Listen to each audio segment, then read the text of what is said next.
আপনি আপনার সোনামণির জন্য যে সকল প্রোডাক্টগুলো কিনছেন একটু ভেবে দেখছেন তো প্রোডাক্টগুলো 100% অথেন্টিক কিনা, নাকি সেই সকল ক্রেতাদের মুখরোচক মিষ্টি আলাপে ভুলে যাচ্ছেন কিছু কম দামের আশায় যে প্রোডাক্টটা আসল নকল এটা কোনো ম্যাটার করে না।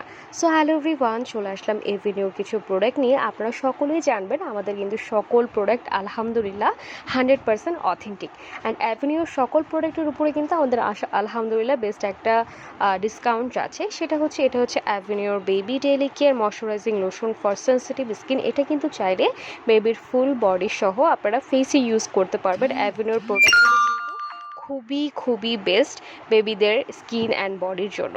আর নেক্সটে চলে যাচ্ছি অ্যাভিনিউর baby soothing relief emulsion cream for dry sensitive skin. এটাও কিন্তু খুবই বেস্ট। এটা হচ্ছে অনেক আপুরেই আমাকে বলেন যে অ্যাভিনিউর প্রোডাক্টগুলো ইউজ করলে কি মানে আমার বাচ্চা কি ফর্সা হয়ে যাবে। আসলে আপুরা আমি সত্যি মানে কি বলবো, আমি মানে বোবা হয়ে যাই যে আপনার বাচ্চাটা এখন কত বয়স, ও এখন ফর্সা হবে কি না এই ক্রিমটা ইউজ করলে এখন থেকেই চিন্তা করছেন, তাহলে বাচ্চা যখন আরেকটু বড় হবে তখন আপনারা কি চিন্তা করবেন, এটাই ভাবতেছি। মানে ফর্সা হওয়াটাই কি মেন উদ্দেশ্য সকল কিছুর? সো এটা হচ্ছে অ্যাভিনিউর baby daily care hair and body wash. এটাও খুবই বেস্ট, এটা চাইলে আপনারা হেয়ারেই ইউজ করতে পারবেন। অ্যান্ড এটা হচ্ছে অ্যাভিনিউর ডেইলি ময়শ্চারাইজিং বডি লোশন। এগুলো খুবই বেস্ট প্রোডাক্ট।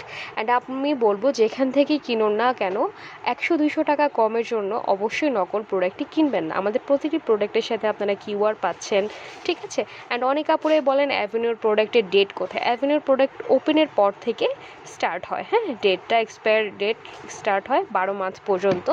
অ্যান্ড এটা হচ্ছে অ্যাভিনিউ বেবি ক্লিনজিং থেরাপি। এটাও খুবই বেস্ট। সো আমার বাচ্চা এই প্রোডাক্টটা ইউজ করলে সুন্দর হবে কি না, এই সকল কাস্টমার দয়া করে আমার পেজে নক করবেন না প্লিজ। সো আজকে এই পর্যন্ত। সকলে ভালো থাকবেন, সুস্থ থাকবেন। যার যে প্রোডাক্টটি লাগবে ফার্স্ট করে অর্ডারটি কনফার্ম করে ফেলতে হবে স্টাইলিশ জোন বাই সুমাতে। আল্লাহ হাফেজ।